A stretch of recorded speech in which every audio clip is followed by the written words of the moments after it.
অনুষ্ঠানের লাস্ট দিন 2 দিন অনুষ্ঠান ছিল। আর এদিকে লাস্ট দিন আমরা আজকে খাওয়া দাওয়া করে চলে যাব। আর আজকের মেনুতে ছিল খাসির মাংস, গরুর মাংস, রোস্ট, পোলাও, 7 আপ আর দই ছিল।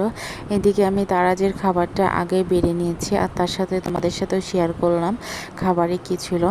আর এসব বিয়েবাড়ির খাবার মানে কান ফোড়ানোর অনুষ্ঠানে একদম বিয়েবাড়ির মতনই করেছে। খাবারগুলো অনেক মজা ছিল। এদিকে তারাজের খাবার আমি উঠিয়ে নেব। তারপরে ছাদে তো অনেক গরম ছিল, মনে করেছিলাম উঠিয়ে নিয়ে নিচে খাবো, কিন্তু না, সবাই উপরে খাচ্ছিল। তাই সবাই মিলে আমরা এই গরমের ভিতরেও ছাদে খাচ্ছিলাম। আসলে এই গরমে অত খাওয়া যায় না। আর আজকে কালাভুনা ছিল আর খাবারগুলো অনেক মজা হয়েছিল, কিন্তু গরমের জন্য কেউ খেতে পাচ্ছিল না। যতটুকু পেরেছে সবাই খেয়েছে। তারপরে এই তো খাওয়া দাওয়ার পরে আমরা এখন বাসায় যাব।